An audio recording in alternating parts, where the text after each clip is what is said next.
নমস্কাৰ, আপোনালোকে চাবলৈ আৰম্ভ কৰিছে নিউজ নাও আৰু মই অনুপম বৰা। যোৰহাটত ইছলামৰ সাংস্কৃতিক দিশ গ্ৰন্থখনি উন্মোচন কৰা হয়। নিউজ নাওৰ বিশেষ প্ৰতিবেদন। যোৰহাট চেণ্ট্ৰেল ক্লাবত ইছলামৰ সাংস্কৃতিক দিশ শীৰ্ষক এখনি গ্ৰন্থ উন্মোচন কৰা হয়। উক্ত গ্ৰন্থখন মহম্মদ মাৰ্মাদিউক পিক্টহলৰ ইংৰাজী গ্ৰন্থ দ্য কালচাৰেল ছাইড অফ ইছলামৰ অসমীয়া অনুবাদ ডক্টৰ নুৰুল আমিনে গ্ৰন্থখন অনুবাদ কৰি ইছলাম দৰ্শন, সংস্কৃতি আৰু জীৱন পদ্ধতিৰ গভীৰ দিশবোৰক অসমীয়া পাঠকৰ মাজলৈ লৈ আহিছে। বিশেষ উন্মোচনী সভাখনিত সভাপতিত্বৰ আসন শুৱনি কৰে ডিব্ৰুগড় বিশ্ববিদ্যালয়ৰ অৱসৰপ্ৰাপ্ত অধ্যাপক ডক্টৰ আদিলুল ইয়াছিনে। গ্ৰন্থখনি উন্মোচন কৰে নৱাগত কামৰূপ মহাবিদ্যালয়ৰ অৱসৰপ্ৰাপ্ত অধ্যাপক মহিউদ্দিন আহমেদে। উক্ত অনুষ্ঠানত ইউনিকা প্ৰকাশৰ স্বত্বাধিকাৰ ডক্টৰ ৰফিক আহমেদ আৰু বিভিন্ন স্থানৰ কেইবাগৰাকীও গণ্যমান্য ব্যক্তি উপস্থিত থাকে।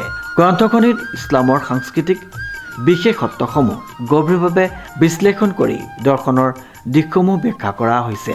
অসমীয়া ভাষাত এনে গুৰুত্বপূৰ্ণ গ্ৰন্থৰ অনুবাদৰ বাবে ডক্টৰ নুৰুল আমিনৰ প্ৰচেষ্টাক সকলোৱে উচ্চ প্ৰশংসা কৰে।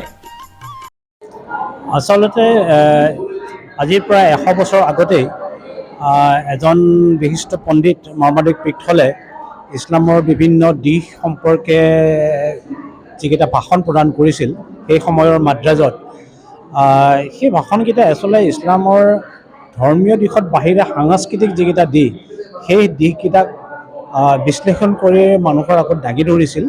আৰু সেইকেইটাই আচলতে আমাক আমাৰ ধৰ্মটো, ইছলাম ধৰ্মটোৰ যিটো ব্যৱহাৰিক দিশ, সামাজিক দিশ বা বিশ্বজনীনতাৰ যিবিলাক দিশ সেইবিলাক কঢ়িয়াই দেখুৱাইছে।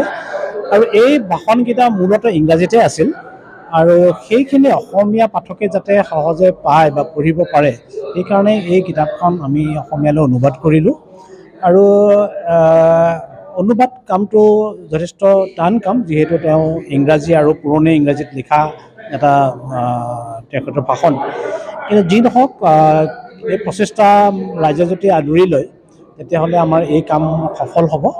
আৰু আমাৰ এই কামত সহযোগ কৰাৰ বাবে আপোনালোকলৈ আমি ধন্যবাদ জ্ঞাপন কৰিছোঁ।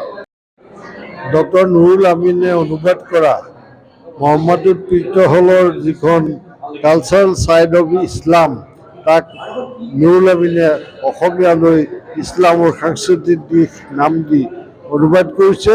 আৰু এই কিতাপ মই আজি উন্মোচন কৰি যাতে মাৰ্মাদিউক পিক্টহলৰ তেওঁৰ ইছলামৰ প্ৰতি থকা যি আন্তৰিকতা আৰু যি গভীৰ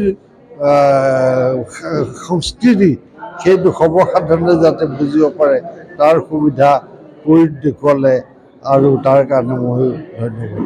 অনুপম বৰাৰ ৰিপৰ্ট, নিউজ নাও।